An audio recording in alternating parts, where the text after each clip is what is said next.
पिछले क्लास में properties of definite integration का पार्ट 1 वीडियो देखे थे।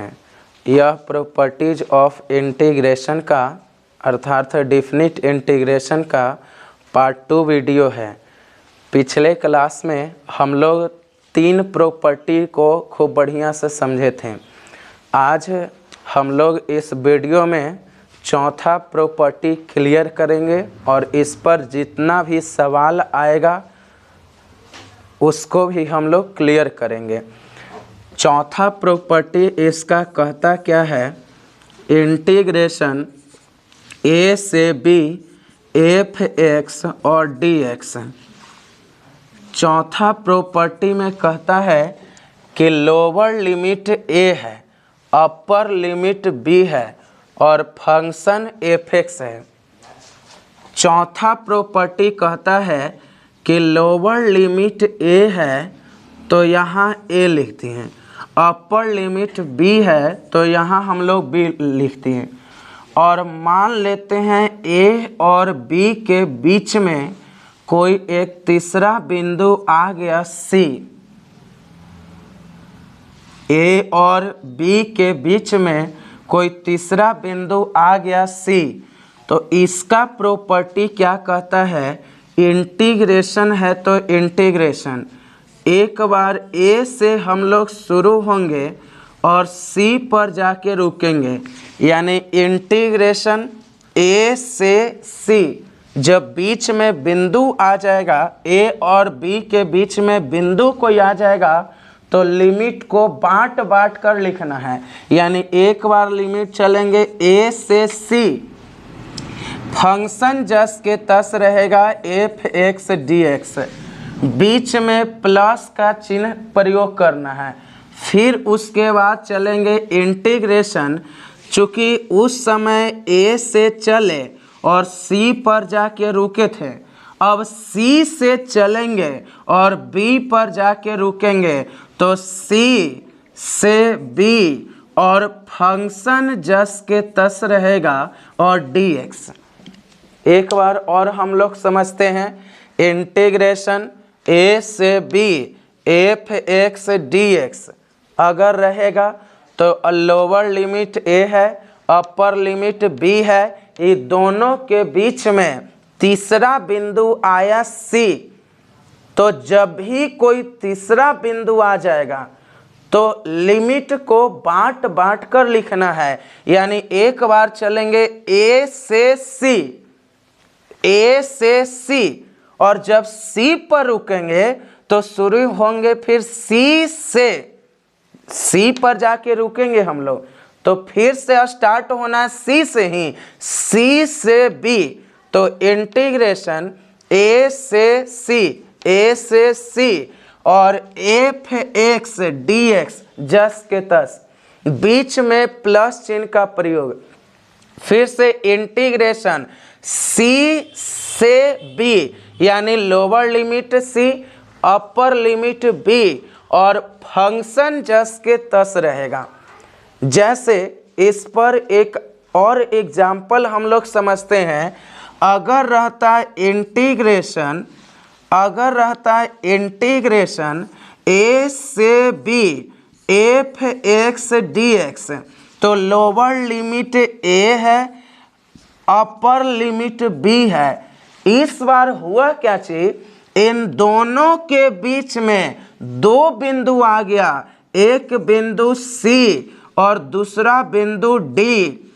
तो वही है, जैसे इसको हम लोग बांट बांट कर लिखे थे लिमिट को, इसको भी वैसे ही करना है।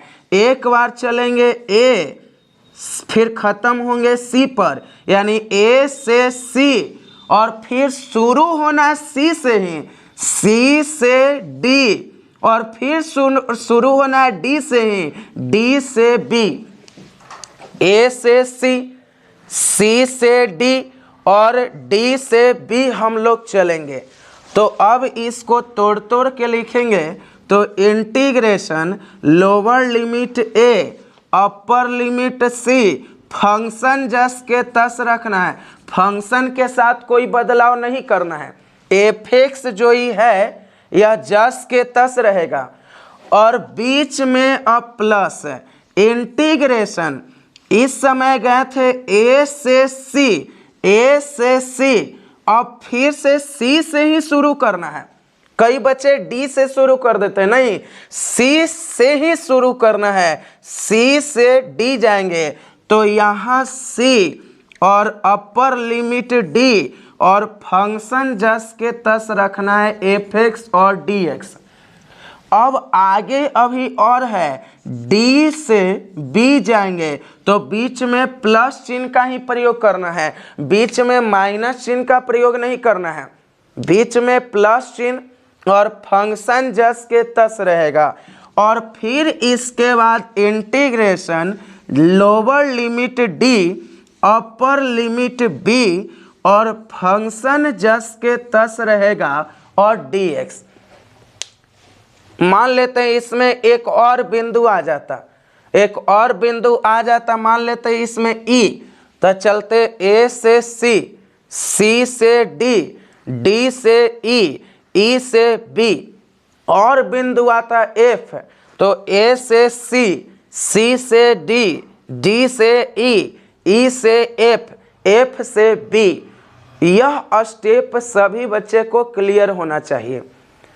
अब कई बच्चे प्रॉपर्टीज तो रट लेते हैं, लेकिन उनको यह मालूम नहीं चलता है कि इस पर किस टाइप का सवाल बनेगा। तो जब भी आएगा प्रॉपर्टीज ऑफ इंटीग्रेशन में चौथा प्रॉपर्टी, तो आप दिमाग में यही बात बैठाएंगे कि चौथा प्रॉपर्टी पर मॉडुलस फंक्शन का सवाल बनता है। यानी अगर मॉडुलस फंक्शन दिया हुआ है तो इसके लिए चौथा प्रॉपर्टी लगाएंगे। एक बार हम पुनः बोल रहे हैं, मॉडुलस फंक्शन अगर रहेगा, उसका इंटीग्रेशन बनाने के लिए कहेगा, तो हम लोग चौथा सवाल बनाएंगे, सॉरी चौथा प्रॉपर्टी पर चलेंगे। जैसे इंटीग्रेशन 1 से 2 मॉड एक्स और डी एक्स, यह सवाल आपका दे दिया। अब इसको बनाना है तो कई बच्चे को तो यही दिमाग में नहीं आता कि कौन सा प्रॉपर्टी लगा, लेकिन जो बच्चा गहराई से पढ़ा हुआ है वह सीधे देखेगा कि मॉडुलस फंक्शन है, मॉड है, और मॉड जैसे ही देखना है, कहना है कि यह चौथा प्रॉपर्टी पर बनेगा। मॉडुलस फंक्शन का जो भी सवाल रहेगा वह चौथा प्रॉपर्टी पर बनेगा। एक बार पुनः हम दोहरान कर रहे हैं। चौथा प्रॉपर्टी कहता है इंटीग्रेशन ए से B F X D X, lower limit A था, अपर लिमिट बी था, ए और बी के बीच में तीसरा बिंदु आया सी, और जैसे ही इसके बीच में अगर कोई बिंदु आएगा तो लिमिट को तोड़ तोड़ के लिखना है। यानी एक बार चलेंगे ए से सी, सी पर जाके रुक जाएंगे, और फिर सी से ही शुरू होना है, सी से बी, इंटीग्रेशन ए से सी। हाँ, फंक्शन के साथ कोई बदलाव नहीं करेंगे, हम बार बार बोल रहे हैं फंक्शन के साथ कोई बदलाव नहीं करना है। एफ एक्स डी एक्स जैस के तस रहेगा, बीच में प्लस ऐजा लगाना है, न तो माइनस न तो गुना, हमेशा प्लस। और फिर इंटीग्रेशन सी से B F X D X. जैसे हम लोग देखें दो बिंदु आया, ए था बी था, दो बिंदु आ गया एक सी और डी, तो इंटीग्रेशन एक बार चले ए से सी, फंक्शन जस के तस रखे, बीच में प्लस चिन्ह का प्रयोग किए, माइनस नहीं प्लस चिन्ह का। फिर इंटीग्रेशन सी से डी, सी से D F X D x, function जस के तस, फिर बीच में प्लस चिन्ह का, डी से बी, तो इंटीग्रेशन डी से बी और फंक्शन जस के तस। अब हम लोग इस पर सवाल बनाएंगे।